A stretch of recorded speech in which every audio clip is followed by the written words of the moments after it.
The incident that happened to me last autumn still refuses to settle in my mind. It clings to me like a cold hand on the back of my neck. I still dream about it. I still wake up drenched in sweat, my heart hammering as if I never truly left that night. So I want to share it with you. Maybe saying it out loud will make it easier. Maybe. That day, I stayed at work far later than I should have. It was Friday, and my relatives had already left for the countryside. I took the train to my suburban station, the last warm, safe place of the night, and from there I needed to catch a bus. So I stood at the bus stop. The wind bit through my jacket. The air smelled of wet asphalt and the sharp, metallic scent of coming frost. I checked the schedule. The next bus wouldn't arrive for another 40 minutes. 40 minutes in that cold felt like a lifetime. So I thought maybe I can hitch a ride for a small fee. I walked toward the roadside and raised my hand to passing cars. I waited and waited. Almost no cars. And those few that passed didn't even slow down. One driver did stop, but he named a price so high I laughed and stepped back. I stayed anyway. I don't know why. Some stupid hope that someone decent might come along. And eventually someone did. Or so I thought. A beat-up old sedan. It seems to be Ford, the kind you only see in forgotten places. Rolled toward me and stopped. Its headlights flickered like dying candles. I opened the door and leaned inside. And instantly, it felt like I had stuck my head into a freezer. Not just cold, unnatural cold. The kind that doesn't belong in a car. The kind that reminds you of morgues, not heaters. At first I thought he must have the AC on.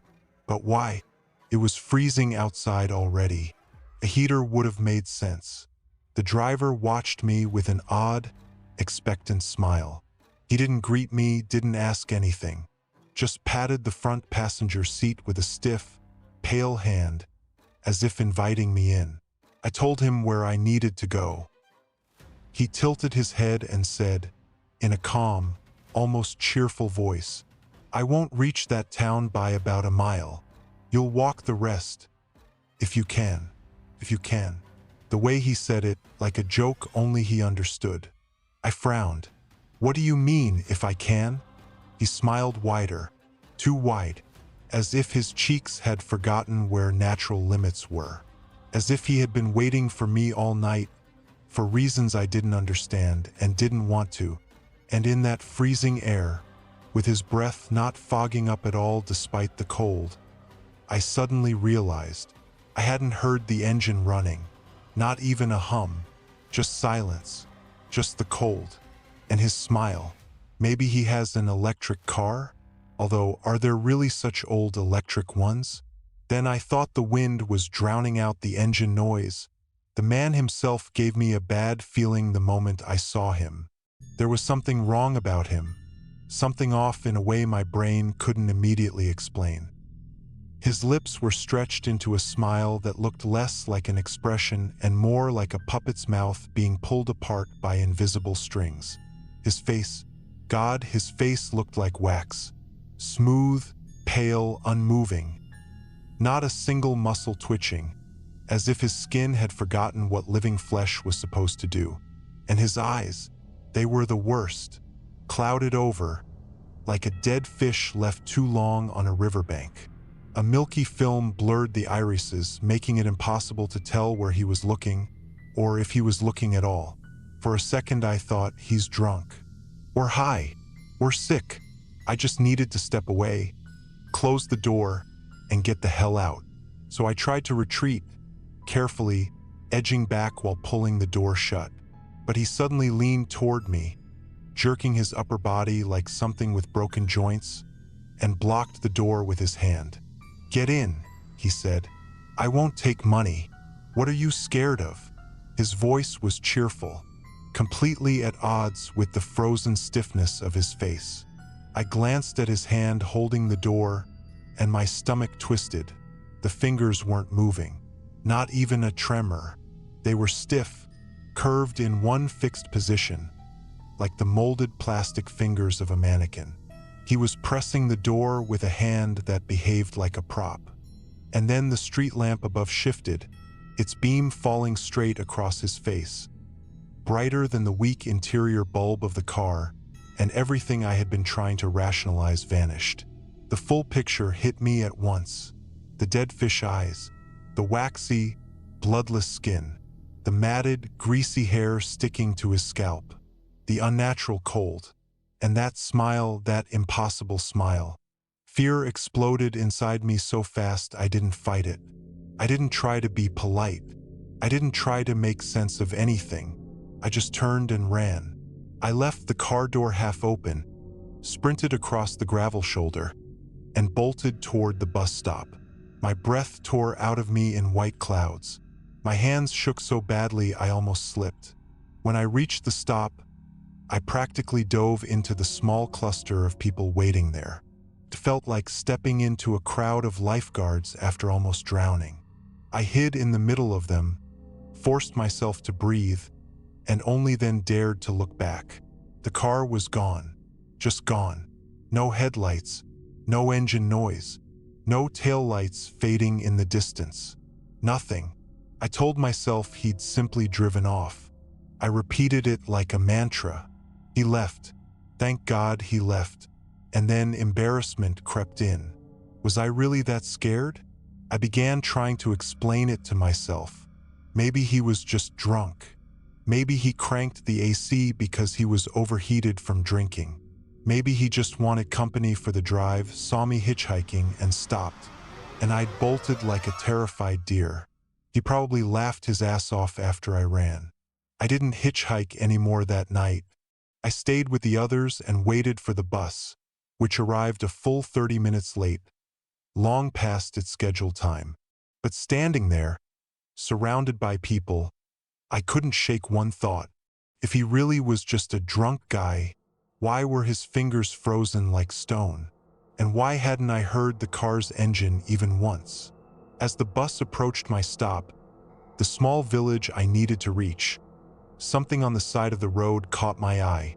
A cluster of flashing lights. Blue, red, white. For a moment, my heart clenched so sharply I had to grip the seat. Despite the cold and the exhaustion crawling through my bones, I got off one stop early and walked toward the scene. Several vehicles were already there. Police, an ambulance. The harsh rotating beams from the patrol car sliced across the wet pavement, making everything look unreal, like a scene cut out of someone else's nightmare. And then, as I stepped closer, I understood. I hadn't been mistaken. It was that car, or rather, what was left of it. A twisted heap of rusted metal wrapped grotesquely around a concrete utility pole, as if the car had tried to merge with it at impossible speed. The impact had folded the chassis like paper. The hood was crushed into the passenger compartment. The windshield shattered into a spiderweb of black, icy cracks. I approached one of the paramedics and, my voice barely steady, asked about the driver. He didn't answer at first, just waved his hand in a grim, dismissive way that told me everything I needed to know. Then he looked at me more closely. "Did you know the deceased?" he asked. I shook my head. "No," I said. "I didn't." And I walked away. The cold seemed sharper now, crueler. As I trudged toward my village, my mind kept replaying the events of the night. That impossible cold inside the car. That waxy, dead face. Those cloudy eyes. The way he smiled when he said, "You'll walk the rest, if you can." I shuddered at the memory. Something clicked in my mind. A detail so small I hadn't questioned it until now. That old sedan. Why did I assume it even had air conditioning? And then, as if the world itself wanted to answer me, I noticed the road sign ahead. Naperville, 1 mile. 1 mile. The exact distance he mentioned. I won't reach it by about a mile. I stopped. My breath fogged in front of me. Suddenly the words made sense in a way I didn't want them to.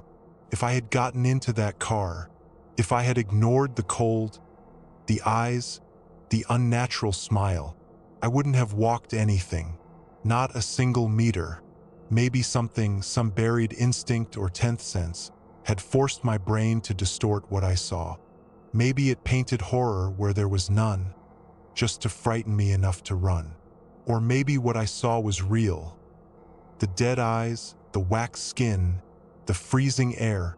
Maybe that man had not been alive at all. To this day, I still dream about that car, and about him. In the dreams, we're driving together, laughing sometimes, and then a sharp, weightless drop takes hold, the kind that steals your breath, and the world falls away into a dark abyss. And every time, just before we disappear into it, I wake up soaked in cold sweat. Cold, just like the air in that car. Sometimes I feel like I'm going crazy. I can't get this story out of my head. How can I explain it? Has anything similar happened to you? Or am I just crazy?